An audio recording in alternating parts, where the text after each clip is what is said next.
Hola a todas y todos, bienvenidos a un nuevo streaming de prensa de la Universidad de Chile dedicado a hablar de COVID-19. Partimos este martes con una nueva cifra oficial de contagios entregada hace un rato por el gobierno, que señala la existencia de 3.527 nuevos casos en las últimas 24 horas y 75 personas fallecidas, lo que contabiliza un total de más de 100.000 casos positivos en Chile. Para hablar de este tema hoy, tenemos como invitada a la médica urgencióloga Loreto Acuña, quien es jefa técnica de la urgencia del Hospital Clínico de la Universidad de Chile y también académica de nuestra Facultad de Medicina. Buenos días, Loreto, gracias por acompañarnos hoy día. Hola, buenos días. Primero, comencemos para que ustedes ya se empiecen a conectar a esta transmisión y enviar las preguntas a la doctora Acuña. Nos gustaría que nos pudieras comentar cómo viven ustedes desde la urgencia del Hospital Clínico de la Universidad de Chile el avance de la pandemia, cómo han sido las últimas semanas, donde hemos visto una fuerte arremetida de este virus en nuestro país, y cuáles son los desafíos que presenta la atención en salud en estas condiciones. Bueno, para nosotros ha sido todo un proceso, como una especialidad nueva que es la urgencia. Tenemos una red de contactos muy amplia, muchos amigos en el extranjero, y nosotros ya habíamos escuchado de nuestros amigos americanos y de los europeos un poco cómo era el avance, al principio no tan terrible, y después iban avanzando, y después nos quedando sin recursos, y finalmente hay muchos más muertos de los que podemos, ¿cierto?, manejar. Ese es como el orden de lo que ha pasado en todo el resto del mundo y probablemente lo que va a pasar con nosotros. En ese sentido, yo creo que al principio, por ahí por marzo, todos, yo creo que la jugamos a que no iba a ser tan terrible, que no se veía tan mal, que a lo mejor lo íbamos a poder lograr y no sé qué, y de a poco se ha ido aumentando. Yo te diría que hace 2 semanas ya drásticamente hubo un quiebre y un cambio en la cantidad de pacientes que han estado empezando a llegar. Nosotros la semana pasada hubo 1 o 2 días donde no teníamos más ventiladores, más camas, siempre tratando de aumentar el cupo a expensas de, y si ponemos una camita aquí al lado, pero en el fondo teniendo que dejar un poco los estándares de calidad a los que estamos acostumbrados para poder ver una mayor cantidad de pacientes, que es un poco difícil cuando uno está acostumbrado a trabajar con un cierto estándar de calidad, sobre todo para los enfermeros, los TENS, que les gusta que cada cierto rato hay que tomar la temperatura, cada cierto rato hay que cambiarles la ropa, ¿cierto? Y eso pasa a un segundo plano solo porque hay más y más pacientes y están graves y hay que trabajar, o sea, aquí estamos en pandemia y hay que cambiar el switch, lamentablemente, y aquí más, que a veces no siempre más es mejor, pero aquí mientras más gente logremos entrar a la urgencia y podamos al menos poner un poquito de oxígeno, es mejor que estén afuera en la sala de espera, que nosotros los podemos ver, ¿ya? El problema para nosotros ahora es que se nos están acabando los recursos, no hay más camas, o sea, hay un número finito de camas que uno puede tratar de aumentar, y hay todo esto que han dicho como de la plata que va a entregar Luxit, pero esa plata no es que ya esté listo el hospital, sino que se tiene que planificar y ver, como han dicho muchas personas, no es solamente comprar el ventilador, sino que tiene que haber una persona que sepa manejar ese ventilador. Tener un paciente ventilado y pronado implica equipo de enfermería, equipo de auxiliares, hay que rotar a esos pacientes, hay que tener un cuidado de que no les vayan a salir úlceras por presión, o sea, no es solamente la máquina, ventilador mecánico lo que necesitamos, sino que necesitamos todo el equipo de salud, que no tiene que ser una persona que acaba de egresar, ni tampoco tiene que ser una persona que está en proceso de formación, sino tiene que ser una persona que sepa. Estos pacientes son complejos de ventilar, requieren que una persona esté atenta, son unos parámetros ventilatorios a los cuales no todo el mundo está acostumbrado, entonces ha sido muy difícil, eh, como la adaptación del equipo, porque además uno se siente súper presionado de que uno sabe que afuera puede haber uno que está más grave y uno quisiera poder entrar como en una cosa de que estando en la sala de espera yo no lo puedo ver, y por último si tengo que ir sentado en una silla de ruedas lo puedo mirar y puedo al menos verlo cuando se empeore, tratar de hacer algo. Lo que nosotros sabemos también, por lo que nos han contado nuestros amigos, como te digo yo, que ya como que sufrieron el pic de la pandemia, es que va a llegar un momento en que no vamos a poder recibirlos a todos y la gente se va a morir en la sala de espera, y eso va a ser muy terrible tanto para el equipo de salud como para la población, de que se sientan de que uno no los atendió o que uno no los quiso atender, que no es que uno no quiera, si en verdad no tengo dónde, ya en este momento de verdad, no hay más lugar físico donde yo pueda meter más pacientes, ¿me entiendes? Y eso es lo que el desafío que nosotros tenemos ahora, de ver cómo vamos a manejar la supuesta gran cantidad de cadáveres que va a haber. Como tú viste, muchas veces en los reportajes americanos, esto que arrendaban estos grandes camiones como de frigorífico para meterlos. Nosotros estamos viendo ahí cómo vamos a hacer el manejo de estos dichos, esos cadáveres que nosotros en este momento no sabemos cuántos van a ser, ni el volumen, pero sí va a aumentar la mortalidad. Entonces, y en general uno en el hospital tiene un espacio también que es limitado, porque no se le mueren 20 personas al mismo tiempo. Entonces, ¿qué vamos a hacer? ¿Dónde los vamos a poner? ¿Cuál es la mejor forma de poder dejar a sus familiares acompañados, que no se mueran solos? Eso también es todo un nuevo ítem del cual te diría yo que es el que nos tiene un poco como preocupados ahora. ¿Qué vamos a hacer cuando lleguen muchos y en verdad no podemos atenderlos? Porque hasta el momento, a pesar de que estamos bien colapsados, ha habido como una posibilidad de, y si pongo este aquí, y si acuesto este otro acá, y inventar así como una sillita por algo. Pero ahora yo siento que estamos como en el límite, ya más que esto, no. ¿Me entiendes? Sí. Y bueno, y de mucha importancia el trabajo que ustedes igual están realizando con los recursos que están disponibles. Vamos un poquito ya a las preguntas que nos empiezan a enviar las personas que se conectan a esta transmisión, que es lo primero y lo más básico. Si, por ejemplo, una persona sospecha que tiene coronavirus y dada la alta demanda que tú misma mencionabas recién, que tenemos hoy día, ¿cuándo es necesario acudir a la urgencia? Ya, mira, lo más importante es saber si uno ha estado en contacto o no con alguien que tiene coronavirus estrecho. Por ejemplo, si vivo en la misma casa que una persona que ya tiene, ahí tú eres considerado como que lo tuvieras y no es necesario que tengas a tomar el examen, sino que tienes que cuidarte como que lo tuvieras, ¿ya? O sea, si viven 5 adultos en una casa o 3 adultos, 2 niños, lo que sea, y una de esas personas tiene, nosotros consideramos que todo ese grupo familiar tiene, o ese grupo de personas. Tú sabes que acá cerca del J donde nosotros trabajamos hay muchos CIT, entonces vive mucha gente en espacios muy reducidos, ¿ya? Y nosotros consideramos que todos esos son grupos de contacto. Ahora, si tú eres una persona joven, sin ningún otro antecedente, no eres diabético, no eres hipertenso, no tienes problemas de inmunosupresión, ya sea por uso de corticoides crónicos, lo que sea, en general lo que nosotros les decimos y que la gente se va muy frustrada es tome paracetamol, si tiene dolor de cabeza, le puede agregar algún antiinflamatorio como diclofenaco, o dipirona si es que no es alérgico, harta agüita y veamos cómo evoluciona, ¿ya? Ese paciente que tiene un poco de fiebre, un poco de dolor de cabeza, no siente los gustos, pero no tiene dificultad respiratoria, ese paciente se puede ir para su casa y ver cómo evoluciona.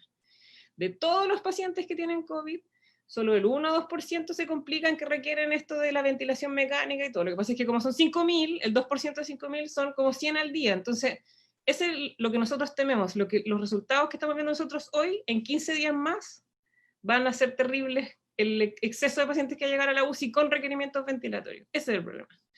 El paciente sano, que no está con dificultad respiratoria, o sea, que puede hacer sus actividades de la vida diaria, igual como que tuviera una influenza o tuviera un resfrío, que se puede autoalimentar y autoabastecer de sus necesidades básicas, o sea, se puede duchar, hacer esas cosas cansándose un poco, pero las puede lograr, no es necesario que se venga a tomar el examen. Distinto es si tiene alguna enfermedad como diabetes, hipertensión, que tome corticoides de forma crónica, que sea asmático. Esos pacientes deberían venir a tomarse la PCR y nosotros acá podemos, con esa cosita que se pone en el dedo, que se llama saturómetro, ver cuánto está saturando y si desatura o requiere oxígeno, ya sea por naricera o por mascarilla o algún otro implemento que no sea intubar, se le va a evaluar acá en la urgencia tomando el examen y ahí uno define si es que es necesario hospitalizarlo o si uno lo manda para la casa. Nosotros acá lo que estamos haciendo en el J, que yo sé que lo están haciendo en otras partes, pero no es una instrucción ministerial, es que nosotros tomamos el examen. Si el examen le sale positivo, tenemos un equipo de seguimiento que lo llama al día siguiente del test positivo, a los 5, a los 7 y a los 14 días para ver si está bien y ya puede volver a trabajar. Hay un grupo de personas que lo llaman, dice cómo está, cómo se siente, y así hemos detectado incluso algunos pacientes que no están tan bien, y ese mismo doctor que los llama le dice venga al hospital para que lo evalúen. Eso sería en general. Ahora es súper difícil porque la gente efectivamente se siente ahogada, como cuando uno tiene una influenza. Entonces, es muy difícil explicarle al paciente cuándo sí esa dificultad respiratoria es como para venir a consultar y cuándo no. Pero si usted, no sé, pues puede ir al baño y volver a su cama, o puede ir a la cocina a prepararse un té y volver a su cama, sin que sea como subir el Everest, está muy bien, que es en su casa. Ahora, sí, claro, se levanta y no puede respirar, entonces tiene que venir y acá nosotros ahí ver si efectivamente requiere quedarse hospitalizado o no. También es como una cosa de percepción, es difícil porque hay gente que uno le dice, pero es que no ha tenido fiebre, pero que no tienen fiebre, pero igual tienen el coronavirus. Hay gente que no tiene ningún síntoma respiratorio y tiene diarrea, igual tiene coronavirus. Entonces, es muy difícil decir como una receta de cocina, si usted cumple con esto, sí, y si no, no. Todo depende también de cómo se sienta cada uno. Ahora, tienen que entender que el sistema está colapsado, que eso va a significar que van a esperar mucho rato en una sala de espera donde probablemente haya muchos pacientes con COVID. Entonces, que efectivamente sea que se sienten mal, no que, es que no puedo vivir sin saber si no tengo COVID, pero en verdad no va a hacer ninguna diferencia en mi vida ese resultado. No, tiene que ser algo que sea así como, es que en verdad yo creo que me estoy muriendo, entonces por eso vine. No me vengan a atochar mi sala de urgencia que ya está suficientemente atochada, porque quiere saber el resultado de un examen que de verdad no le hace ninguna diferencia en su vida, porque va a perder su tiempo, probablemente se va a terminar enfermando, si es que no lo estaba ya, y va a ocupar el espacio para alguien que realmente lo requiera. Ese es el problema. Bueno, como tú mencionabas, este virus tiene diferentes manifestaciones en diferentes personas, en las vías respiratorias, puede ser digestiva, ¿cuál es la sintomatología más frecuente entonces para pacientes que llegan a la urgencia? ¿Y qué síntoma quizás no tan frecuente les ha llamado la atención a ustedes en las últimas semanas? Bueno, a mí personalmente lo que me ha llamado mucha atención son algunas manifestaciones cutáneas. Le salen como sabañones en los pies a los pacientes, yo eso no lo había visto antes. Y algunas petequias, le llamamos nosotros, son como unos moretones chiquititos en los dedos de los pies y un poco en las manos a veces. Pero es que lo que es lo más difícil de este virus es que tiene una gran variedad de síntomas y signos que se presentan en un abanico de posibilidades. O sea, desde tos, fiebre, moco, que es lo típico, a dolor de guata, dolor de cabeza, que no sienten gusto, que no sienten olor. Hay gente que ha llegado infartada porque se ha visto que produce un estado de hipercoagulabilidad, entonces le puede infartar el cerebro, se le puede infartar el corazón. También producen un estado como donde se puede sangrar más fácilmente, entonces hemos visto sangrados intracerebrales, o sea, una gama absoluta de distintas cosas, que ese es el otro problema, porque uno generalmente esperaba que te dijeran, sí, tengo tos, tengo moco, no sé qué, y uno como que decía, pero cuando empezaron, es que tengo diarrea, me duele la guata, he estado con vómitos, y uno dice, qué raro, y también, y también hay mucho que hemos visto mucho al principio, las primeras semanas, de pacientes asintomáticos positivos, que no tenían ni un síntoma, y se tomaban el examen porque los mandaban del trabajo, porque habían estado en contacto con un compañero de trabajo, y estando con ningún síntoma, PCR es positiva. Entonces, puede ser desde nada hasta estar a punto de morirse.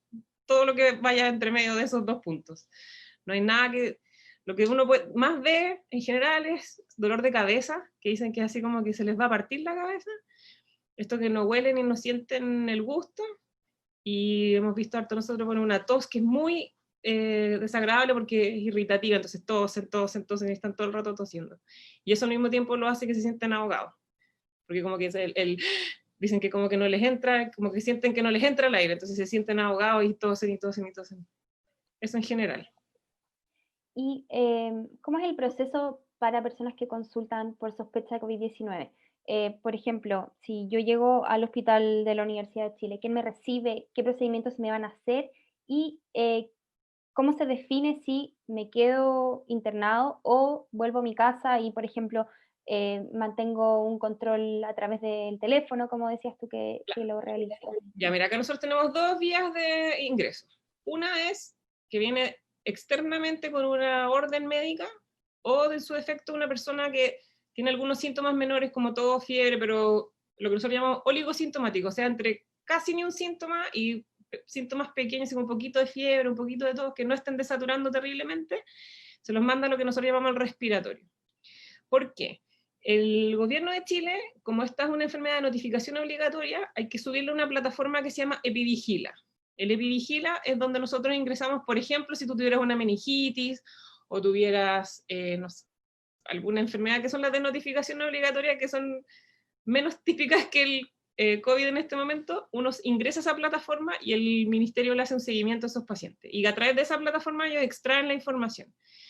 ¿Ya? Entonces, para que tú puedas venir a tomarte una muestra acá al Hospital J. Aguirre, tienes que venir con una orden médica donde traiga el folio que diga que ese doctor de Integra Médica o Avansalud o la consulta privada del doctor Juanito de los Palotes te notificó. Y tienes que venir con tu número de folio del EpiVigila. ¿Ya? ¿Por qué? Porque si ese examen te sale positivo, ese mismo médico que hizo esa orden te tiene que decir que salió positivo, llamarte por teléfono, hacerte el seguimiento, hacerte la licencia, y preocuparse de que si te pasa cualquier cosa hay que conseguirte la residencia sanitaria y todo, es responsabilidad del médico que solicitó el examen. ¿Ya? Ese es por un lado. ¿Ya? Entonces yo voy a un centro de salud cualquiera, le digo al doctor que me quiero tomar el examen, el doctor me tiene que notificar, darme la orden médica y tener ese folio. Y él se hace responsable de todo lo que pase conmigo después si es que llegara a salir positivo ese examen. Ese es el primer caso. El segundo caso es, yo creo que me vea un doctor del J. Entonces nosotros acá tenemos un policlínico donde hay médicos que solamente están viendo estos pacientes respiratorios leves, ¿ya? Ese paciente ingresa a un box, se le toman signos vitales, se le hace una cosa que se llama triage, que es definir si está grave o no a través de los signos vitales, si tiene fiebre, si está desaturando, si tiene la presión alta o baja, si tiene mucho dolor, etc. Y si es de baja complejidad, pasa ese mismo respiratorio y ellos le llenan el EpiVigila, lo notifican, le solicitan el examen, y si llega a salir positivo, el equipo de la Chile se hace cargo de hacerle el seguimiento, hacerle su licencia, etcétera, etcétera. Como estamos con una alta carga, alta demanda de solicitud de PCR, el examen se demora un poco. Entonces, hay algunas veces que se ha demorado, no sé, pues 12 horas, un día, y esa licencia, por ese un día, porque una vez que se toman el examen, se tienen que ir a su casa y cuarentenar hasta que esté el resultado del examen, ya sea positivo o negativo, ¿ya? Si sale negativo, ese mismo equipo le hace la licencia por el día o 2 días que faltaron al trabajo en espera del resultado de la PCR. Y si sale positivo, le hacen la licencia por los 14 días. Y le hacen este seguimiento que te digo yo, que lo llaman por teléfono, y se preocupan de ver si es que ha ido empeorando o mejorando durante los 14 días.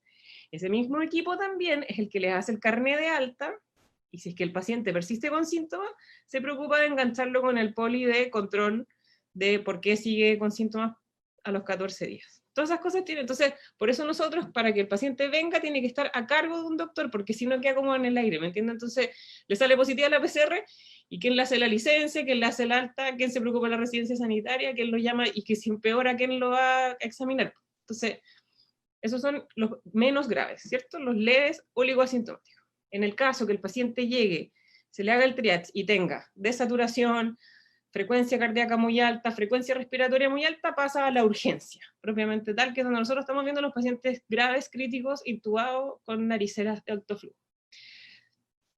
En este momento tenemos como 20 box, o 25 por ahí. Y esos pacientes pasan para acá, y se les toma una serie de exámenes, y con esos exámenes nosotros definimos si el paciente puede ir a sala solo con oxígeno, o si requiere más cosas como ponerle unas cosas que se llaman naricera de alto flujo, que es como un ventilador no invasivo en el fondo, que es como lo que usa la gente que ronca, esa misma cosa que le ayuda a oxigenar, o en su defecto, si ya está muy grave, muy crítico, se intuba, ya sea acá en la urgencia, o una vez que sube a la unidad crítica y lo intuban arriba. El problema es que llegan tan graves a veces que hay que intubarlos acá en la urgencia, y quedan acá un buen rato, entre que lo intuban, le conseguimos la cama, etcétera, pero quedan manejados en el fondo. Y esos son los dos flujos que tenemos en este momento, así como los más graves y los menos graves. No sé si eso responde a tu pregunta. Sí, ¿Sí? me queda muy claro. A partir de esto, nos llega una pregunta a través del Facebook de Valesca Cortés, que pregunta si es útil comprar un saturómetro y tenerlo en casa.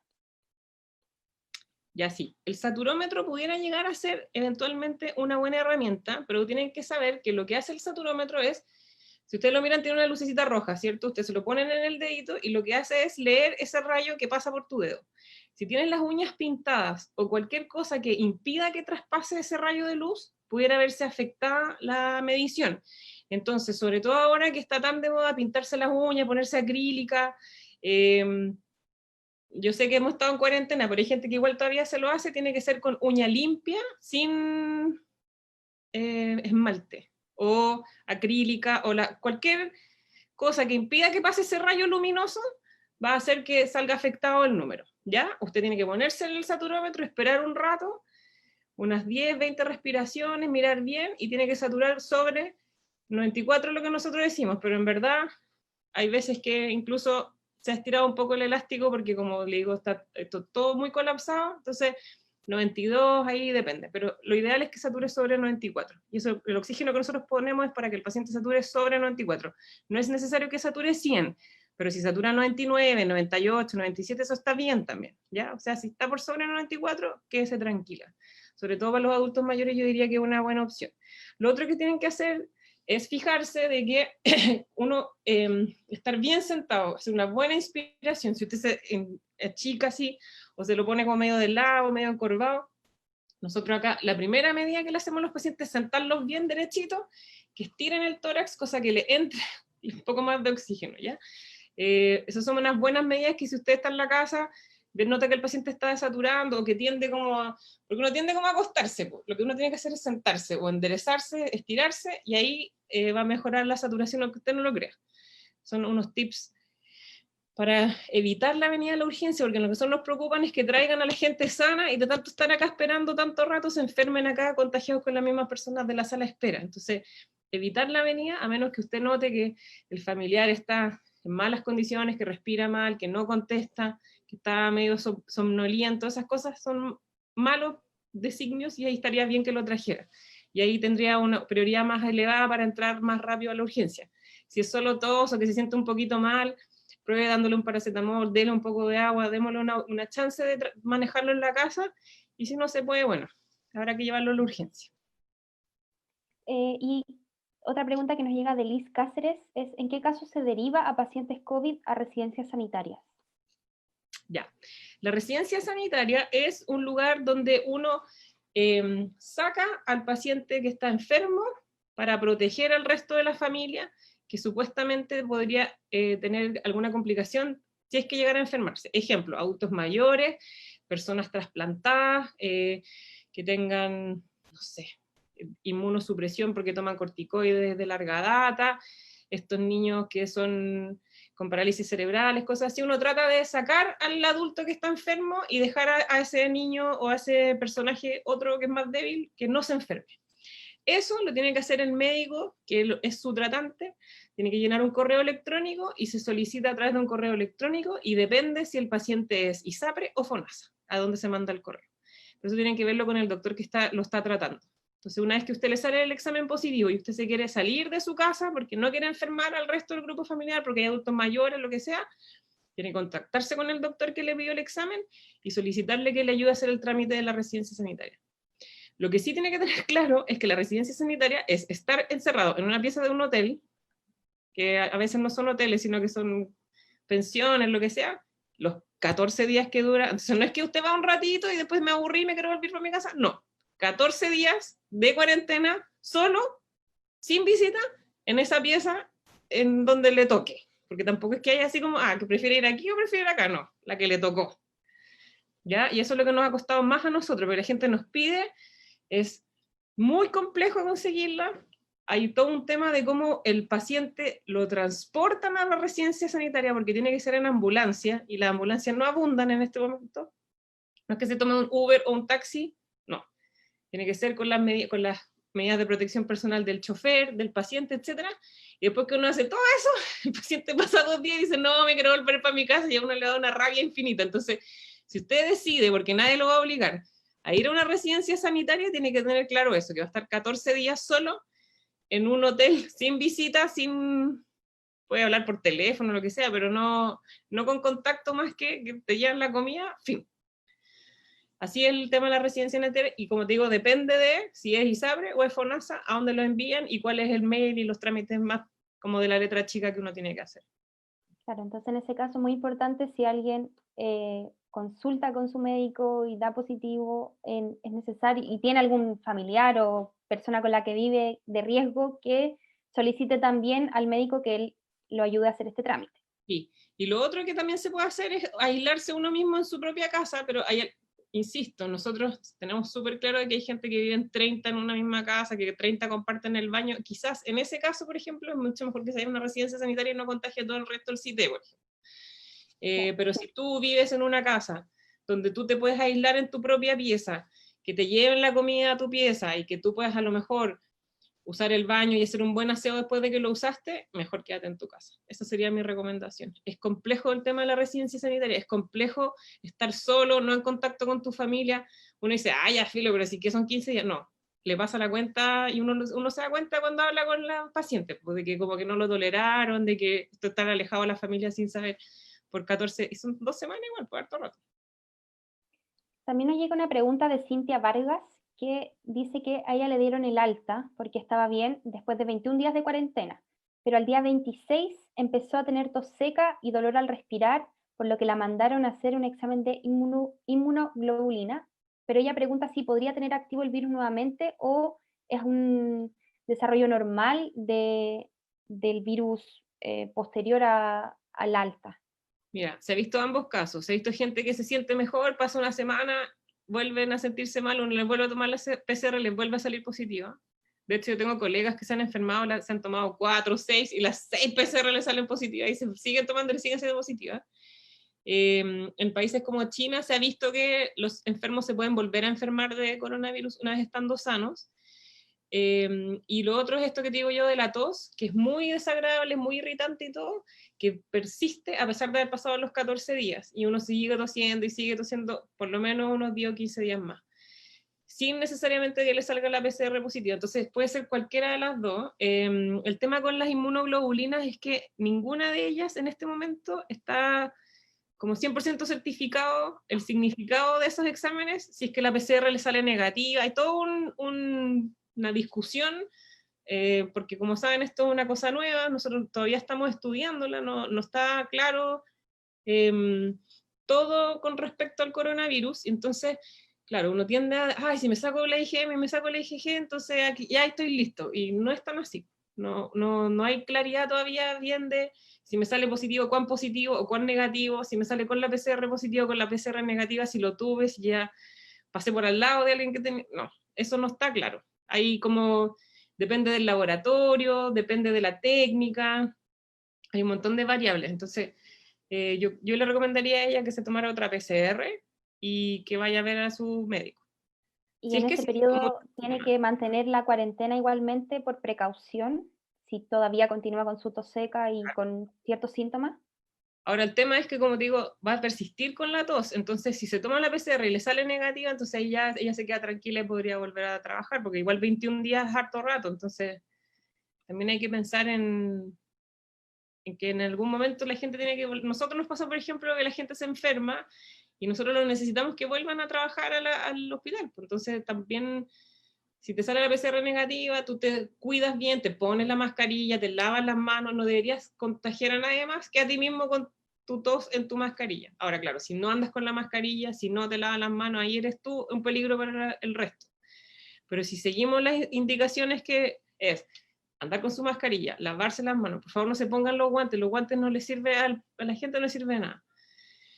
Lavarse bien las manos constantemente cuando en estado de contacto, lavar los productos que compren fuera de la casa, hacer un buen aseo, no debería ser un mayor problema, si es que ya cumplió su cuarentena. Y en el caso de, ya lo conversábamos, pero te quería preguntar específicamente las personas con enfermedades de base, por ejemplo, diabetes, enfermedades coronarias, hipertensión, que tienen algunos síntomas, pero no tienen dificultad respiratoria. Igual es recomendable que consulten dada su condición de base, o deberían esperar a quizás que estos síntomas, si se agravan, consultar o ir directamente a un centro asistencial. Mira, nosotros en general, yo trabajo acá en el J, trabajo en la clínica de Las Condes, ¿ya? Y ahí en general uno como que baja un poco, así como el sano, que no tiene nada, uno le da más chance, el que es más viejito, que tiene más enfermedades, comorbilidades que le decimos nosotros, uno baja un poco la vara y le empieza a tomar exámenes. Entonces, si está o con fiebre o con la frecuencia respiratoria muy aumentada, o sea, si usted se toma o alguien le toma cuántas veces respira por minuto, está respirando más de 24 o 26, depende del hospital al que uno vaya, si está con fiebre, si desatura, o sea, te le pone saturómetro, el paciente respira un minuto, lo que sea, y satura menos de 93, 92, ahí tienen que ir. Tienen que ir y hay que tomarle exámenes y hay que evaluarlo, porque en verdad ese paciente más rápido que el otro se va a enfermar más. Entonces uno siempre, el diabético, el hipertenso, el abuelito, el inmunosuprimido, uno trata como de pesquisarlo antes. Entonces por eso uno el tener cualquiera de esas cosas a uno lo pone como en un mayor riesgo y entra como en otro carril para el estudio. En general, si fuera sano y tiene un poquito de todo, a lo mejor le va a tomar una radiografía de tórax y no tiene nada que mandar para la casa, pero este otro grupo de pacientes que uno quisiera que no se enfermara, entonces, claro, hay que tener harto criterio. Si tiene un poquito de tos, esperar, ver, porque si no, traerlo para acá, como te digo, nuevamente, tenerlo en la sala de espera un montón de rato. Y no porque él diga que es hipertenso o diabético, lo van a hacer pasar antes, no. No hay camas, entonces va a esperar lo que tenga que esperar hasta que se le pueda evaluar. A nadie se le va a negar la atención, pero también hay un tema de orden de importancia, no orden de llegada. Entonces el que llega más mal va a pasar primero. Si usted llega, tiene un poquito de tos, un poquito de fiebre, desatura solo un poquito, y llega otro que está súper desaturado o con una frecuencia medio comprometido, a ese lo van a pasar primero y usted va a quedar ahí esperando hasta que haya un espacio para poder atenderlo. Y así es aquí y en todas las urgencias debería ser igual. Orden de gravedad. Entonces, claro, el criterio es, ¿está tan grave como para que ustedes piensen que lo van a hacer pasar un poquito antes o va a estar ahí sentado en la sala de espera esperando mientras pasan todos los otros que vienen llegando que están mucho más graves? Ahí es donde uno tiene que tener autocrítica y, claro, yo quisiera que el mío lo atendieran primero, pero siempre va a haber uno que esté más grave. Ese es el problema. Y en relación al empeoramiento de los pacientes, ¿puede ser que, por ejemplo, un paciente en horas solamente empeore su condición radicalmente o Sí. se genera de manera paulatina? No, hemos visto pacientes que, no sé, nosotros acá llegan bien, llegan conversando, en 2 horas están y todo. Es de rápida progresión, una vez que hay como harto compromiso pulmonar, se pueden ir rápidamente a lo que nosotros le llamamos la B, se nos van a la B y hay que intubarlo y hay que hacer un montón de cosas. Entonces, claro, si usted lo ve que en la mañana estaba bien, pero en la tarde ya estaba más o menos, tráigalo mejor y por último acá se le toman los signos vitales y por último está al lado de donde hay oxígeno. Entonces, aunque no haya ninguna camilla ni nada, algo se podrá hacer, ponerle una naricera, algo, por mientras esperamos, tratamos de hacerle un cupo, lo que sea. Si usted nota empeoramiento, sobre todo, lo que uno más nota es compromiso de conciencia, los pacientes empiezan como a quedar dormidos. ¿Ya? Lo otro que se ve harto y que llama mucho la atención es que los pacientes están despiertos y bien y desaturan 70, 65, llegan aquí conversando así como si nada, que los gringos le llaman happy hipoxia. Entonces por eso de repente sería bueno tener un saturómetro y ver bien, y si está desaturando, a pesar de que se ve bien, traerlo. Excelente recomendación. Y cuando estos pacientes se agravan por coronavirus, en promedio, ¿cuánto dura su hospitalización y qué tipo de tratamientos y cuidados se le están otorgando hoy? Chuta, mira, lo que nosotros hemos visto es que una vez que el paciente está intubado, son al menos 15 días intubados. No hay nadie que salga súper rápido, es una enfermedad larga y lenta. Eso significa que ese paciente está con ese ventilador 15 días. Entonces, cuando se copa el número máximo de ventiladores que tiene el hospital, hasta que no cumpla los 15 días y esté mejor y se le pueda sacar el ventilador para que el paciente respire espontáneamente, ese ventilador está ocupado.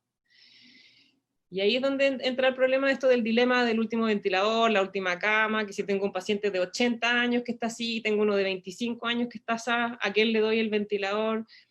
Y la semana pasada salió ya el decreto donde dicen que está autorizado a ocupar el mismo ventilador para ventilar a 2 personas. O sea, todo esto pasó en Europa y en Estados Unidos. Nosotros no estamos descubriendo la pólvora, son cosas que van a suceder, no están sucediendo ahora exactamente hoy día, en este momento, pero nosotros sabemos que nos van a pasar. Y eso es lo que tenemos que prepararnos para poder tomar esas decisiones con tranquilidad. Y lamentablemente, y aquí todo el mundo tiene que entender que estamos en pandemia, y aquí es tratar de ayudar a la mayor gente posible con los recursos que se tiene. No se puede ayudar a todos. Entonces va a llegar un momento en que vamos a tener que tomar estas decisiones. Como te digo, 15 días intubados mínimo, y hay algunas personas que incluso están más que esos 15 días. Entonces, todo depende del paciente y de cuán grave lo afectó la enfermedad. Hay unos que los afecta la parte solo pulmonar, hay otros que, como te decía yo, hacen coágulo, entonces hacen, por ejemplo, tromboembolismo pulmonar, que también tiene otro tratamiento. Nosotros el otro día tuvimos acá una chica de 20 años que tuvo un trombo en el cerebro y ese trombo además sangró, entonces depende del paciente y depende de cuánto lo afecte la enfermedad. Pero una vez que ya está intubado, cuidados críticos, al menos son entre 10 y 14 días mínimo, y de ahí en adelante todo lo que implica, porque claro, no es solo ponerle el ventilador, tener el ventilador tiene muchas complicaciones, entonces se puede infectar, puede ser neumonias asociadas al ventilador mecánico, o sea, son muchas las variables que uno, no es que el ventilador lo va a salvar, No, el ventilador solo le da un puente, un tiempo, para que todo esto se desinflame y el paciente pueda finalmente salir adelante con todos los manejos y cuidados críticos que se le hacen. Ponerle medicamentos, antibióticos, agua, preocuparse que le funcione bien el riñón, etc. Entonces, una vez que el paciente ya está intubado, nosotros sabemos que sí o sí va a estar 2 semanas en cuidados críticos. Antes de eso, hay otros que solamente necesitan aporte de oxígeno, por ejemplo, los que van a sala. Y eso en general, como entre 7 y 10 días.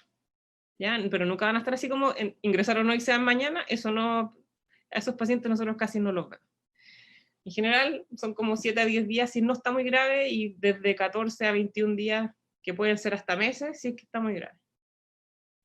Y tú también lo mencionabas en el tema de las personas en residencias sanitarias, pero con los pacientes con COVID en general, ¿cómo han visto que viven este proceso? Porque se ha hablado que es una enfermedad bastante sola, que no pueden tener visitas de la familia, quizás un apoyo emocional, que muchas veces es necesario cuando estás pasando por una condición que se puede agravar. Entonces, ¿qué tipo de contención o estrategia se está dando para este tipo de pacientes? Mira, es bien complejo, ¿eh? Yo creo que eso es uno de los temas más complejos, tanto la contención emocional del paciente y de la familia, que sabe que su familiar se está muriendo, que no puede venir toda a acompañarlo, como del personal médico que ve que porque se está muriendo la gente harto. No, es mucho más que lo que nosotros estamos acostumbrados al día a día, ¿cachai? Nosotros lo que estamos tratando de hacer, que es difícil también porque está la cantidad de pacientes y lo grave que están, que uno se... Claro, que hay que intubarlo, que no sé qué, que preocúpate, que aspira lo que da la vuelta, que no se le hagan úlceras, que no sé qué, que se te pasa el día y no alcanzas a llamar a los familiares. No es que uno no quiera llamarlo, es que uno... Son varios pacientes graves al mismo tiempo y uno como que se mete en esta situación y es complejo. Nosotros ahora estábamos, de hecho, conversando la posibilidad de que a lo mejor nos vengan a llamar algunos internos, que nosotros en la mañana le demos la información y ellos se dediquen a llamar. No se está permitiendo, por lo menos en el J, que vengan los familiares para que ellos mismos no se contagien y no sean ellos vectores de contagio cuando devuelvan a su casa, ya sea en auto, en micro, en lo que sea. Lo que nosotros tratamos de hacer es darles información telefónica y si es posible hacer llamadas telefónicas para que se comuniquen pero eso también es un tiempo que es valioso para uno estar ahí firmándole el teléfono, ¿me entiendes? Entonces, no hay una política así como institucional de todavía cómo lo estamos haciendo, estamos todos tratando de que sea lo más humano. Entendemos que es una situación crítica tanto para el paciente como para la familia, encuentro terrible que no puedan venir a ver a sus familiares. Y por último, cuando el paciente ya llega acá y nosotros definimos con la familia que no vamos a avanzar más en terapia, o sea, está muy viejito, no lo vamos a intubar, no, más que confort, analgesia, un poquito de morfina, y yo ahí debo decir que nosotros los dejamos pasar a un familiar, acompañarlo mientras el paciente vive su proceso de fallecer.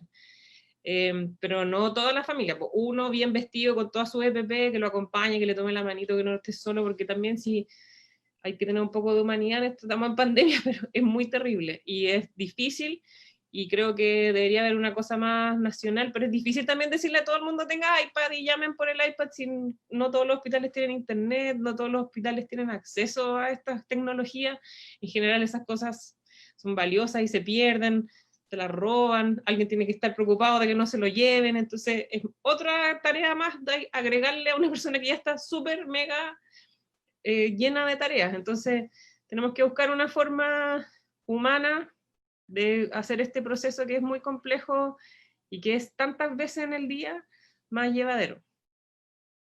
Y en el tema del el caso del personal de salud, ¿cómo han manejado ustedes los equipos para no colapsarlos tanto física como emocionalmente? ¿Cuánto están durando los turnos, por ejemplo? Y me imagino que también tienen protocolos para prevenir contagio, pero si quizás han empleado estrategias de autocuidado, ya sea para prevenir el contagio y también para la contención propia de los equipos de salud, de manera Sí. emocional, están todo el día viendo casos que muchas veces pueden ser terribles, de personas que se agravan rápidamente. ¿Cómo han manejado ustedes ese aspecto? Mira, nosotros acá en el hospital somos 3 jefes técnicos, hay uno de pediatría y 2 de adultos, más el jefe del servicio, y el hospital mismo hizo una área donde uno puede ir tomarse como un recreo, por así decirlo, ir a... Hay una música, hay como un sector donde hay una tele, hay unas aromaterapias, unas cuestiones que uno puede como hacer una pausa, si es que es posible durante el turno, que a veces es súper imposible. Nosotros nos preocupamos activamente de decirles a chiquillos vayan a tomarse un café, tómense un recreo. Acá en el servicio de urgencia de nosotros está súper normado de cuántas personas pueden entrar al comedor, son 20 minutos que pueden comer, tienen 4 personas en la mesa por los espacios. Antes nosotros comíamos todo el turno, todos sentados en la mesa, echando la talla, entonces eso ha sido un cambio súper fuerte para muchos de nosotros, de eso de como vamos a tomar un café o vamos a fumar un cigarro, esas cosas ya no, como que están prohibidas. Y como te digo, el hospital se ha preocupado de tener un psicólogo que viene y nos pregunta cómo están. Había incluso gente que le han dado licencia como psiquiátrica en el fondo por estrés, por lo que sea, y hay alguien que está constantemente haciendo como un monitoreo. También es como que hay que preguntarle a la gente, ¿cómo estáis? ¿Estáis bien? Es difícil porque uno trata así como de que no, si yo me la puedo, no sé qué, después llegáis a la casa y te dices, no puedo creer que se me murió este paciente, qué terrible. Entonces, el tema del autocuidado también es autocuidado. Uno tiene que darse cuenta uno mismo qué es lo que les hizo, si tiene algún problema. Nosotros acá tenemos una política de puertas abiertas, si necesitan cualquier cosa nos pueden venir a decir. Como te digo, está este psicólogo y esta sala, pero también esta es la pega, o sea, a eso vinimos a que sabemos que estamos, me carga la analogía, pero como en la guerra y vamos a la guerra y esto es lo que nos va a pasar, y solo se viene peor, no estamos mejorando, todos los días hay más y más gente contagiada, entonces no estamos aplanando la curva, la gente no está haciendo la cuarentena, es cosa de salir acá en Independencia, Recoleta, La Vega está llena, yo hasta hay taco cuando me voy para la casa en la noche, yo salgo de acá a las 8 de la noche y me demoro en llegar a mi casa porque de tantos autos que hay en la calle, entonces no solo es una responsabilidad de uno como profesional de la salud, sino que yo no puedo creer que alguien piense que tiene que haber un carabinero en la calle para decirte que no puedes salir, si todos sabemos lo que está pasando. O sea, ¿dónde está lo mío propio? El autocuidado de la persona que no es del personal de salud, de que no me quiero enfermar. Afuera yo tengo, la cola llega hasta Avenida La Paz para tomarse el examen de gente que evidentemente no está enferma. Viene porque lo habrán mandado al trabajo, no sé, pero ahí se van a enfermar no sé cuántos, pues esperando ahí en esa cola eterna que... Y si llegan 200 al mismo tiempo, no hay ninguna forma que nadie pueda atender a esas 200 personas al mismo instante, en el mismo momento. Ni aquí, ni en la clínica Las Condes, ni en la clínica más maravillosa, no sé, por la alemana, y en todas partes hay espera. Entonces, si usted no lo necesita, quédese en su casa, no salga, lávese las manos, haga su cuarentena dentro de lo posible, pero a mí como que de repente me da hasta un poco de rabia esto que nosotros aquí sacándonos la mugre, tratando de rescatar a toda esta gente y uno sale y los cabros ahí tomando en la esquina, en la plaza, sin mascarilla. Entonces, pucha, si la responsabilidad es compartida, ya todos saben lo que tienen que hacer para cuidarse, no es un misterio. No lo estamos vendiendo, así no es física nuclear. Es quedarse en la casa, lavarse las manos, evitar el contacto con la gente que no vive con uno. Fin, no hay otra forma. Muy importante el llamado a la responsabilidad que haces tú y también el trabajo que están realizando día a día en la urgencia del J y de todos los centros de salud del país. Loreto, ya estamos finalizando este streaming, pero te quisiera dar el espacio si tú quieres quizás hacer un llamado o recomendaciones a las personas que nos están escuchando antes de finalizar esta conversación. Sí, mira, yo creo que hay que guardar un poco la perspectiva. Yo sé que muestran en la tele que es muy terrible, que todo es terrible, pero no es tan así. La probabilidad de que te enfermes grave, grave no es tan alta. Existe la posibilidad de que solo sea un resfrío con tos, mucho malestar. Si alguno de ustedes ha tenido influenza, que es como que uno siente que se va a morir, esto es más o menos parecido. Y ese 1 o 2% es el que nosotros necesitamos que haya espacio para atenderlo, tratarlo, intubarlo, tenerlo 14 días intubado. Esa es la población que a nosotros nos preocupa. Si usted no se cuida, si usted no sigue las instrucciones muy generales y básicas que le ha dado el gobierno desde hace 3 meses que estamos hablando de que no hay que salir de la casa, hay que lavarse las manos, no hay que juntarse con gente que no es la que vive con uno, no es necesario que venga un militar o un carabinero a reforzar esta información, usted lo puede hacer solo. Usted es un adulto, hágalo por usted y por su familia. Porque si no, después vamos a estar lamentando nosotros ya, ¿cuántos muertos dijeron hoy día? ¿70? Solo va subiendo el número, ¿cierto? 75. Entonces, todos los días hay 5.000 infectados, 4.000 infectados, 3.000 infectados, y el número de fallecidos va subiendo. Y es muy difícil, no sé cómo hacer que la gente entienda, para nosotros es súper frustrante. Yo, por ejemplo, mi jefe se fue de su casa hace 3 meses para no contagiar a su familia. Hay gente del personal de la salud que ha tomado decisiones muy drásticas para poder seguir atendiendo y ayudando, porque esto es lo que nosotros elegimos. Para nosotros los urgenciólogos, esto es, pero así ya el acabose, sumo un máximo de la cosa más entretenida que nos podía pasar, vivir una pandemia en vida y no leerla en un libro, pero es muy agotador. Como te digo, muchos de nosotros hemos tenido que dejar de ver a nuestras familias, evitar el contacto físico, porque nosotros sí seguimos las instrucciones, que nosotros mismos sabemos que es por el bien de nuestra familia. Entonces, por favor, cuídese. No es tan difícil. Si tiene que salir, bueno, póngase su mascarilla, se lave bien las manos, va a comprar lo que tenga que comprar, llega a su casa, hágale un buen aseo, lo que sea que compró, y se hace un aseo usted. Pero no es necesario sacar a pasear el perro de 3 personas, no es necesario, así, esas cosas no son necesarias. El perro se puede pasear de a uno. Yo entiendo que el perrito tiene que salir, pero una sola persona.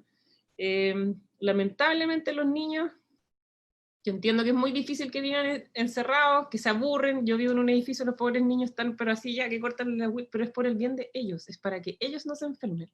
Y para que ellos no se enfermen y además no le lleven enfermedad a los tatitas. Entonces, cuídense, cuídense, porque todavía viene la peor parte, estamos recién empezando. Yo les digo que esto no está mejorando. Falta todavía yo diría que todo este mes, mes y medio, hasta que empecemos a ver la luz allá al fondo final del túnel, pero falta por lo menos unas 6 semanas, yo creo.